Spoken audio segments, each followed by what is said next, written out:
Well, aloha from Maui. This is my very first YouTube video, and I'm just trying to fill a void. So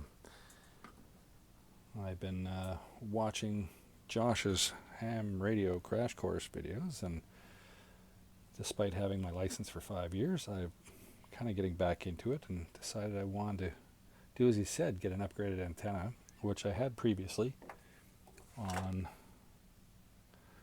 my Baofeng BFF9 version 2. Had a Nagoya on there, that worked fine. But I've lost the front cover on this. Not really weatherproof for our Hawaiian locations. So I upgraded to this, the UV-9R Plus. And, well, if you have one of these, you know that even the standard Nagoya won't fit in there. These tricky fellas at Baofeng, they made that opening a little too small for, or at least my 771 doesn't fit on there. That fits on there, but the worst part is, after watching Josh's video, I got my signal stuff adapters to fit, and it's too big. The diameter is just about a millimeter, maybe 2 millimeters too big to fit. Now, how do you make it fit? Try and ream that out some way with, I don't know, you can't put a drill bit in there, not the way it is, but it can be done, and this is why you're here. I'm going to show you how it's done. So with this being a waterproof, supposedly waterproof radio, I've got some silicone grease, plumber's grease. I've got some leftover dental tools from my dentist that I ask for whenever I go. Some needle nose pliers because I don't have an antenna tool. And I guess one Q-tip. That's about all we need. Being in Hawaii, using camera gear and stuff, I always believe in using silicone grease to reseal things. So, unlike the regular radios, there is underneath this and the volume knob, which we just pull off. Underneath there is a rubber gasket for keeping that water out. So I'm just going to give this a little pull. Straight up. Comes off no problem. We also need a Torx T9 to do the job. Now, I've done this before with this one. And have the battery around. I think that helps. Oh, what I've figured out works is a step bit. Use the fattest step bit you want because you don't want it to go down too deep in there. So this one here is a south wire 1/4 to 1 3/8. So let's get it started. Battery off. Let's undo the Torx.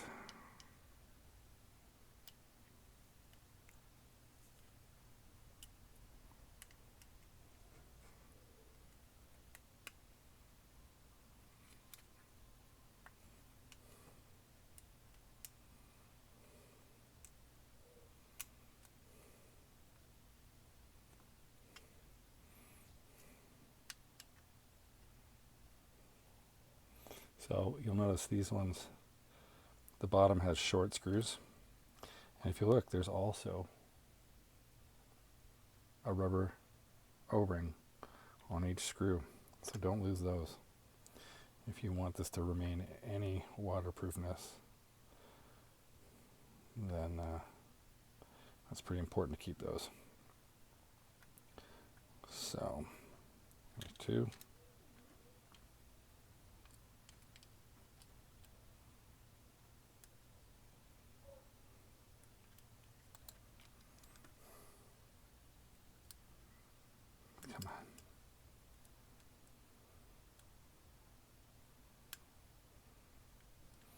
as I found with the first radio I did,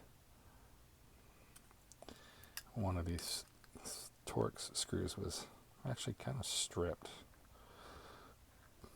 Maybe not quite formed right, but I got it out, got it back in. So, screw number 3. You'll see these ones are a bit longer. And once again, don't lose those O-rings. Keep track of those. Now,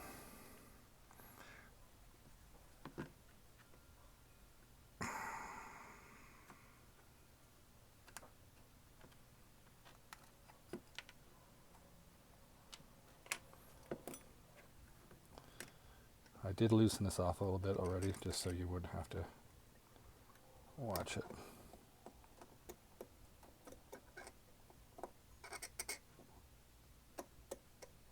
Alright, there we go.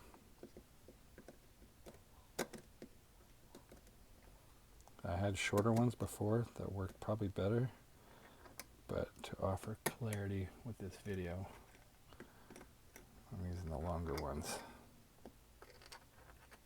which may not really help. Anyhow.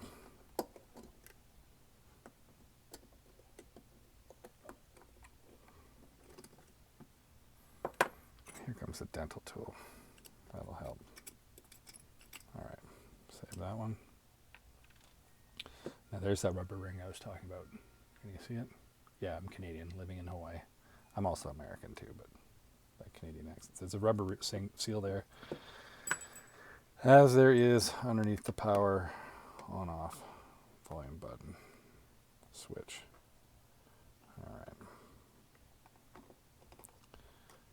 Now I've taken the BFF9 apart, and there were none of these seals under there. And I didn't need the battery in place to take it off, but these have a different battery connection. Alright. So these connect the metal frame on the back. So what I'm going to do,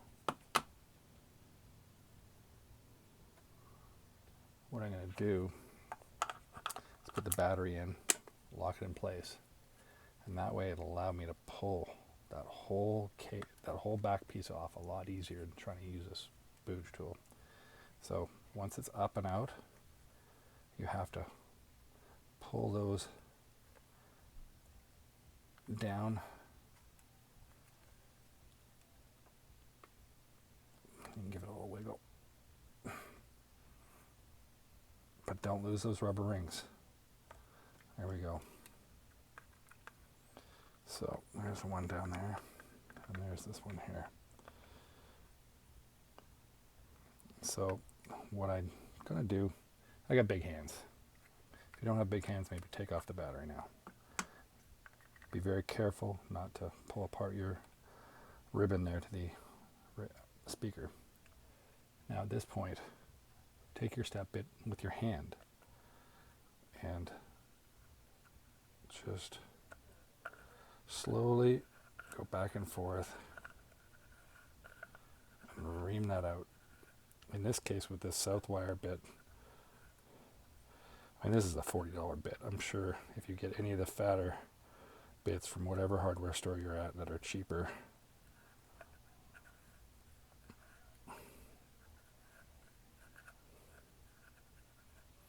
just going down to that one step there and a little bit more off the top.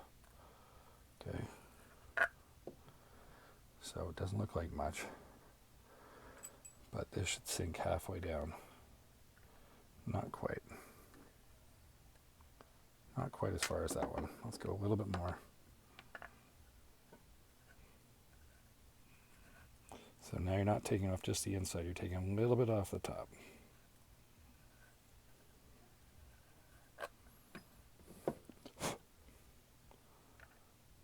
There, that's sinking down low enough. Now, because it's a fat taper, it's not taking away any of that lip right here that's required for the rubber seal. So, take your Q-tip, clean that off. Make sure your keypad stays in place. Now, this is where I'm going to add a little bit of silicone grease to any of the rubber. A little bit on the clean pad here.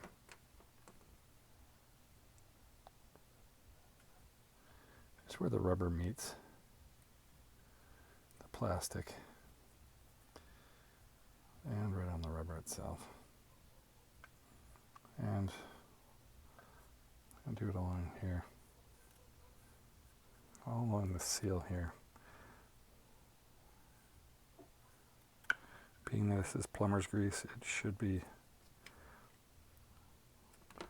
well, it should be fine with this type of rubber. A little bit into the bottom. All right, I'm going to leave that volume knob where it was. Maybe I'll put that in afterwards, get some grease on it. So get that back in place. Make sure your keypad's in place.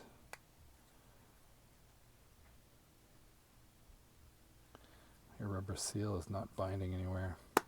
There we go. Yeah, that's a lot easier than the first time I did it. So, get that silicone grease on there.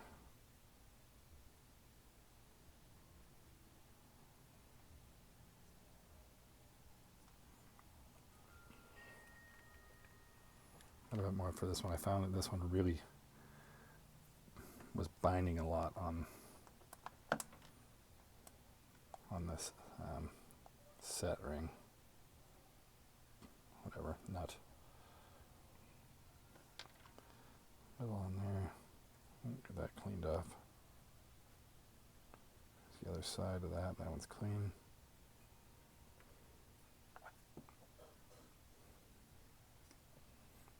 You know what? I'm gonna put the screws back together.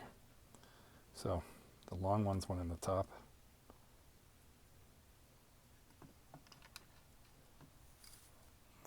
The silicone grease, you should get the really sticky stuff. It's like just like Vaseline. Don't get the thinner stuff. The other stuff's like oil. I don't want that running around anywhere. Okay.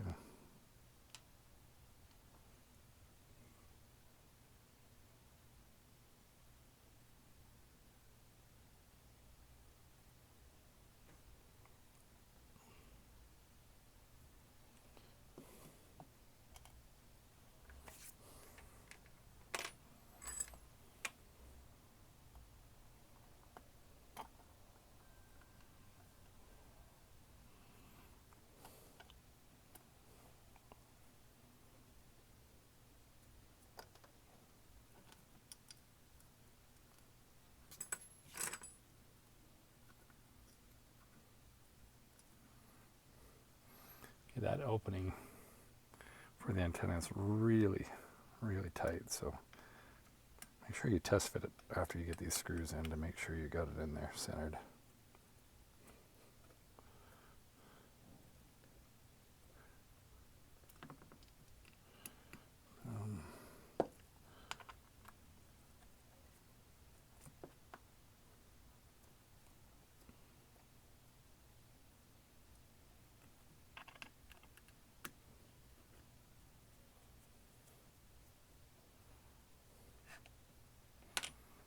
Okay. I guess that can't be in there while I'm trying that.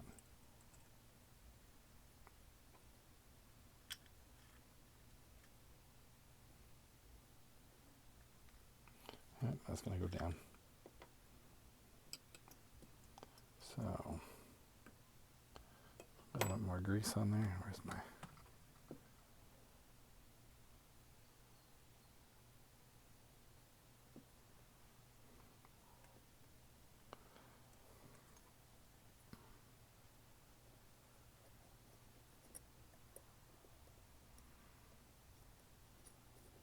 I don't know what your local discount store is, but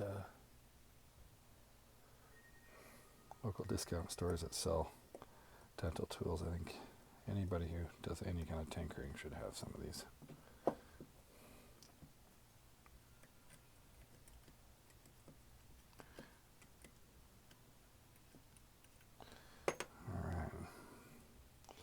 little bit of grease on there.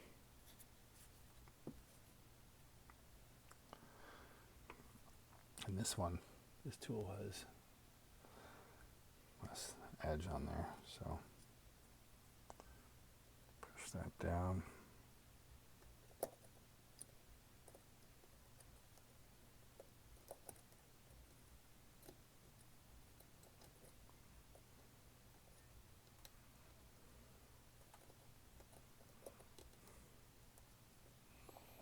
It's a lot easier to turn with that grease in there.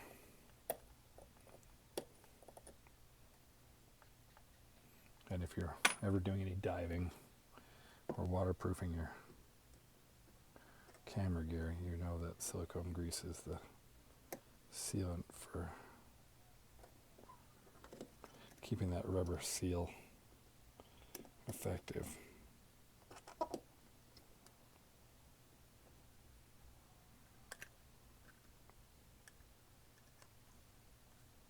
Sorry, I'm not in the right spot here. Alright, that's good and tight like I had it. Let's try this again. It's binding a little bit there, but I'd rather have it tight than not.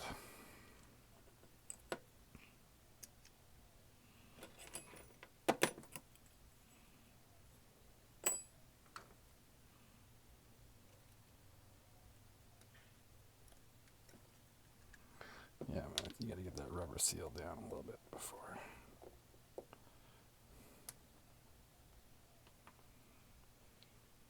Dab that in a little bit of grease. So, yeah, I thought it was a great idea to get this so I could move the radio to my car. I just carry one radio with me all the time. Having the BNC connector is much better for antenna changes. But once you know what the radio I buy, probably the only radio that's like this, the UV-9 series, it's probably the only one that doesn't work right out of the box. So here's your fix. I imagine this does void your warranty if they were to find out. Alright, that's tight. Volume knob back on. There we go. Back in. Channel mode. That works. Brand new Signal stuff. No, I'm not sponsored by them at all. It's a little tight, but I think it works. So that antenna obviously will now fit. And this will now fit. Channel mode. And there you have it.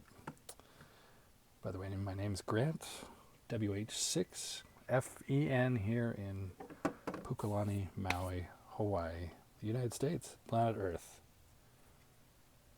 And that's it.